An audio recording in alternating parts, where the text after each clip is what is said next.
اور ابھی اہم ترین خبر کہ بشرا بی بی کی ڈائری کے ناقابل تردید اور چشم کشا انکشافات پہلی بار منظر عام پر۔ سابق وزیر اعظم مکمل طور پر بشرا بی بی کے زیر تسلط تھے۔ Bushra Bibi chairman P T I کو کیسے اور کس حد تک کنٹرول کرتی رہیں؟ چیئرمین پی ٹی آئی تمام فیصلے اور اقدامات بشرا بی بی کے حکم پر کرتے رہے۔ پی ٹی آئی کی سیاسی حکمت عملی کیا اور کیسے ہوگی؟ بشرا بی بی فیصلے کرتی رہیں۔ عدلیہ، فوج اور حکومت پر کون اور کب دباؤ ڈالے گا؟ حکومت، اسٹیبلشمنٹ، عدلیہ کو کیسے پریشر میں لانا ہے؟ ڈائری میں سب کچھ درج ہے۔ کس کو کیسے چلانا ہے؟ بشرا بی بی کی ڈائری میں انکشافات۔ تو آپ کو بتائیں کہ بشرا بی بی کی ڈائری کے ناقابل تردید اور چشم کشا انکشافات پہلی بار منظر عام پر آئے ہیں۔ چشم کشا انکشافات پر مشتمل ڈائری بشرا بی بی نے اپنے ہاتھ سے لکھی ہے۔ بشرا بی بی کے دقیانوسی خیالات پاکستان کی قومی سیاست پر بڑے بھاری گزرے ہیں۔ بشرا بی بی کے منفی رویوں اور خیالات نے پاکستانی سیاست کی جڑوں کو ہلا کر رکھ دیا۔ بشرا بی بی کے تخریبی ذہن نے قومی اداروں کو ناقابل تلافی نقصان پہنچایا۔ Bushra Bibi chairman P T I کو کیسے اور کس حد تک کنٹرول کرتی رہیں؟ سابق وزیر اعظم مکمل طور پر بشرا بی بی کے زیر تسلط تھے۔ چیئرمین پی ٹی آئی تمام فیصلے اور اقدامات بشرا بی بی کے حکم پر کرتے رہے۔ سینئر تجزیہ کار جاوید چودھری صاحب ہمارے ساتھ موجود ہیں، ان سے گفتگو کرتے ہیں۔ جاوید صاحب، بہت شکریہ آپ کے وقت کے لیے۔ فرمائیے گا کہ بشرا بی بی کی ڈائری منظر عام پر آئی ہے، حیرت انگیز انکشافات اس میں سامنے آئے ہیں، پاکستانی سیاست کو کس حد تک نقصان پہنچایا ہے انہوں نے؟ اچھا، پہلی بات تو یہ ہے کہ ڈائری میں نے کیونکہ خود دیکھی ہے یہ، اور اس ڈائری کے اندر جو کچھ چیزیں ہیں وہ میں آپ کے ساتھ شیئر کر دیتا ہوں، باقی پھر تجزیہ ہم اس کے بعد کریں گے۔ جی ایک تو یہ سبز رنگ کی ڈائری ہے، اور یہ جیسے باہر کسی ملک کے جب تحائف دیے جاتے ہیں تو اس کے اندر کچھ ڈائریز ہوتی ہیں، کچھ کارڈز ہوتے ہیں، کچھ اس ٹائپ کی چیزیں ہیں۔ تو کسی دوسرے ملک نے یہ ڈائری گفٹ کی تھی جس کو بشرا بی بی استعمال کرتی ہیں، اور یہ ڈائری ہے 2020 کی۔ اس کے اوپر 2020 لکھا ہوا ہے، اور اس ڈائری کیونکہ انگلش ورژن ہے اس کا، تو بشرا بی بی نے اردو ورژن کی طرف سے یعنی رائٹ سے لیفٹ کی طرف لکھا ہوا ہے۔ اور جو یہ ڈائری ملی اس وقت تھی جب 5 اگست کو عمران خان صاحب کے گھر کے اندر پولیس داخل ہوئی تھی ان کو گرفتار کرنے کے لیے۔ تو جب پولیس کو دیکھا تو بشرا بی بی نے یہ ڈائری اپنی دی، اس کے فوری طور پہ آدھے صفحات پھاڑ دیے، یعنی 12 جولائی سے پیچھے پیچھے جو صفحات ہیں وہ انہوں نے پھاڑے ہوئے ہیں، اور پھاڑ کے انہوں نے فوری طور پہ پھینک دیے، جس میں سے کچھ کموڈ میں چلے گئے، کچھ ڈسٹ بن میں چلے گئے، کچھ ان کو باریک پرزوں میں انہوں نے بدل دیا، لیکن وہ بھی مل گئے ہیں، اور ان کو بھی باقاعدہ دوبارہ سیٹل کیا جا رہا ہے۔ اور اس کے بعد پھر یہ ڈائری کے اندر بہت ساری چیزیں ہیں، یعنی آدھے صفحات پھٹے ہوئے ہیں، لیکن اس کے باوجود باقی جو صفحات ہیں اس کے اندر بہت کچھ چیزیں لکھی ہوئی ہیں جو میں نے اپنی آنکھوں سے دیکھے ہیں۔ تو ایک تو انہوں نے ماموں کا ذکر بار بار لکھا ہوا ہے کہ ماموں، اور ماموں میرا خیال ہے جنرل باجوہ صاحب کو یہ کہہ رہی ہیں، اور ان سے ریلیٹڈ انہوں نے ایک بیانیہ کریٹ کیا اس کے اندر۔ پھر 12 جولائی سے جو صفحہ شروع ہو رہا ہے اس کے اوپر نیوٹرل کا ذکر ہے کہ نیوٹرل سے ہم نے کس طرح نبٹنا ہے، وہاں پہ ایک تصویر بھی بنائی ہوئی ہے انہوں نے۔ اس کے ساتھ ساتھ کچھ اور چیزیں ہیں جو مثلا انہوں نے یہ لکھا ہے کہ جلسے جو ہیں اس کو ہم نے کیسے ہینڈل کرنا ہے۔ اس میں انہوں نے کہا کہ گانے صرف اور صرف محب الوطنی کے ہونے چاہیے، حب الوطنی کے بجائے محب الوطنی لکھا ہوا ہے انہوں نے، اور انہوں نے کہا اس کے اندر ڈائریکشن دی عمران خان صاحب کو، ہم دیکھیں گے یہ والا گانا ضرور ہے، اس کلام کو بار بار چلانا چاہیے۔ پھر اسی جو صفحہ ہے 12 جولائی کا، اس کے اندر لکھا ہوا ہے کہ فوری طور پہ 25 لاکھ روپے کا حساب لیں۔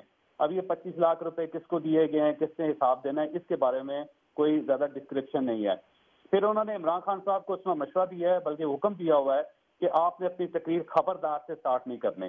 تو آپ دیکھیے گا کہ اس کے بعد عمران خان صاحب نے کبھی خبردار سے اپنی تقریر سٹارٹ نہیں کی۔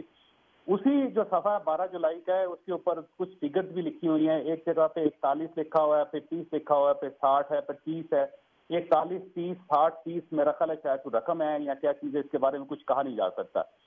پھر اسی صفحے کے اوپر ایک اور 2 فگرز اور ہیں، 17 11 96 ایک لائن میں لکھا ہوا ہے، پھر 11 17 90 ایک دوسری لائن میں لکھا ہوا ہے اس کے ساتھ۔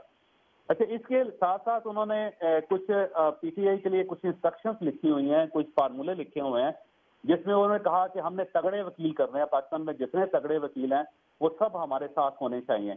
پھر انہوں نے سلمان اکرم راجہ صاحب کے بارے میں بھی کچھ فکرے لکھے ہوئے ہیں جو ظاہر سر دست پہ بیان نہیں کیے جا سکتے، وہ بڑے سینئر اور معزز آدمی ہیں۔ پھر انہوں نے یہ کہا ہے کہ جو ہم ریلی نکالیں گے وہ ریلی بڑی ہوگی، وہ چھوٹی نہیں ہوگی، اور ریلی پہ بہت زیادہ فوکس کیا گیا ہے کہ ریلی اتنی بڑی ہونی چاہیے کہ عدالتوں کو پریشرائز کیا جا سکے۔ پھر ایک 3 جولائی کا پیج ہے جس میں انہوں نے لکھا ہوا ہے کہ وکیلوں نے سوال کیا کرنے ہیں اور عمران خان صاحب نے ان کے جواب کیا دینے ہیں۔ تو انہوں نے باقاعدہ عمران خان صاحب کے لیے سوال اور جواب لکھے ہیں اس کے اندر. پھر یہ جہاں پہ جسٹس بندیال صاحب کا ذکر کرتی ہیں وہاں پہ صرف یہ لکھتی ہیں بندیال آ گیا. تو یہ انہوں نے کسی جگہ جسٹس صاحب کا پورا نام نہیں لکھا, بلکہ اس طرح جس طرح عام ایک گھر کا ملازم ہوتا ہے اس کا ذکر ہوتا ہے بالکل بندیال کی طرح, بندیال لکھ کے اس طرح ذکر کیا گیا پوری ڈائری کے اندر. پھر ایک 6 جولائی کا صفحہ ہے, اس میں انہوں نے انسٹرکشن دی ہوئی کہ اگر گورنر راج لگا تو ہم نے پورے پنجاب کے شہر بند کر دینے ہیں, یعنی کہ پیا جام ہونا چاہیے. اب یہ میرا خیال یہ اس زمانے کی بات کر رہی ہیں جب پرویز الہی صاحب کو چیف منسٹر بنایا گیا تھا اور وفاق شاید گورنر راج لگانا چاہ رہا تھا اس وقت. تو ان دنوں کا انہوں نے ذکر کیا ہوا ہے کہ اگر گورنر راج لگائیں گے تو ہم پورا پنجاب بند کر دیں گے. پھر انہوں نے یہ بھی کہا کہ کل سے اتنا پریشر بنا دیں کہ عدالت میں سے کوئی نیگیٹو, یعنی ان سے جو ریلیٹڈ نیگیٹو ہے وہ فیصلہ نہیں آنا چاہیے. اور ریلی کا بار بار انہوں نے ذکر کیا ہے کہ ریلی جو ہے وہ چھوٹی نہیں ہونی چاہیے, بڑی ہونی چاہیے. پھر اس کے ساتھ ساتھ کچھ صفحات اس کے اندر پھٹے بھی ہوئے ہیں, اور 8 اپریل کا ایک صفحہ ہے وہ آدھا پھڑا ہوا ہے. اب وہ اس کے اوپر کیا تھا وہ کچھ سمجھ نہیں آ رہی. پھر اس کے اندر سے ایک یلو پیج نکلا ہے, یہ وہ اسٹیکی پیڈز ہوتے ہیں نا جو آپ نے دیکھے ہوں گے, ایک یلو کلر کا اسٹیکی پیڈ ہے, اس کو پھاڑ کے اس کے چھوٹے چھوٹے پیسز رکھے ہوئے ہیں, ان کو ظاہر جوڑ کے دیکھا جا سکتا ہے کہ اس کے اندر کیا ہے.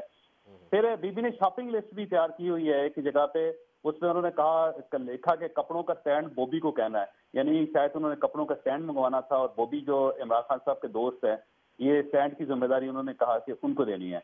پھر انہوں نے ایک جگہ لکھا ہوا ہے کہ جاوید افریدی صاحب کا نام انہوں نے انگلش میں لکھا ہوا ہے کہ جاوید افریدی کو کہنا ہے کہ جو جوسر مشین ہے وہ ہمیں دے دیں. یعنی میرا خیال ہے جوسر مشین اگر کوئی بی بی نے منگوائی تھی تو جاوید افریدی صاحب نے دی تھی ان کو. پھر یہ کپڑوں کا سٹینڈ اگر ان کے گھر میں کوئی ہے تو وہ بوبی سے منگوایا تھا انہوں نے.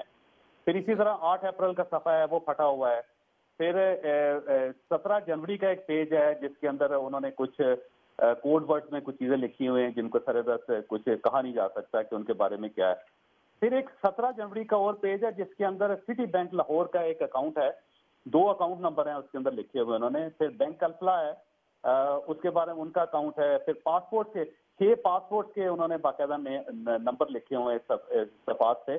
اس میں جو ایک پاسپورٹ ہے وہ 22 مارچ 2022 کو بنا ہے اور 21 مارچ 2027 اس کی ایکسپائری ڈیٹ ہے, اور اس کے ساتھ باقی 5 اور جو ہے پاسپورٹس ہیں ان کے بارے میں پتہ نہیں ہے کہ کن کے, لیکن نمبرز اس پہ لکھے ہوئے ہیں. پھر ایک بینک الفلا ہے, اس کی چیک بک کا انہوں نے لکھا ہوا ہے کہ وہ میں نے منگوانی ہے, اور یہ بلیو ایریا کا کوئی بینک الفلا ہے. پھر ایک لائٹ بینک ہے بلیو ایریا کا, اس کی اکاؤنٹ کی کچھ تفصیلات اس کے اندر لکھی گئی ہیں. پھر کسی جگہ پہ کوڈ ورڈز میں کچھ چیزیں بار بار لکھتی ہیں, اور 17/11/96, 11/71/96 یا 11/17/90 یہ انہوں نے بہت ساری جگہوں پہ لکھی ہوئی ہیں. اچھا, اس میں کچھ اور چیزیں بڑی دلچسپ ہیں, جیسے کہ ایسا لگتا ہے کہ عمران خان صاحب کے لیے انہوں نے باقاعدہ کوئی ایک سسٹم بنا رکھا تھا کہ انہوں نے اٹھنا کب ہے, انہوں نے کھانا کب ہے, انہوں نے بیٹھنا کب ہے, وہ کس وقت کیا کھائیں گے, کس وقت بیٹھیں گے, کس وقت اٹھیں گے, کیا کریں گے. تو باقاعدہ روٹین انہوں نے اس کے اندر فکس کی ہوئی ہے عمران خان صاحب کی. مثلا اس میں انہوں نے ایک پیج ہے 1 جنوری کا, اس میں لکھا ہوا ہے کہ روز کے کام کیا ہیں خان صاحب کے لیے. اس میں لکھا ہوا ہے کہ بیڈ شیٹ ہے, پھر خان کے تولیے ہیں, یہ روز دھلے ہوئے ہونے چاہیے اور انہیں روز دیکھنا ہے, چیک کرنا ہے ان کو کہ یا یوز کرنے سے پہلے یا یوز کرنے کے بعد. پھر رات کو جھاڑ پوچھ کے کپڑے جو ہیں وہ عمران خان صاحب کے سارے دیکھنے ہیں. یہ کیوں دیکھنے اس کی سمجھ نہیں آ رہی. پھر روٹین میں انہوں نے یہ لکھا ہوا ہے کہ وہ صبح سب سے پہلے قہوہ پئیں گے, اس میں شہد ڈالیں گے, پھر جوس پئیں گے, پھر اس کے بعد وہ ایکسرسائز کریں گے, پھر اس کے بعد H&K ہے کوئی چیز, یہ پتہ نہیں کیا چیز ہے جو انہوں نے استعمال کرنی ہے خان صاحب نے. پھر اس کے 1 گھنٹے بعد انہوں نے چائے پینی ہے. پھر 3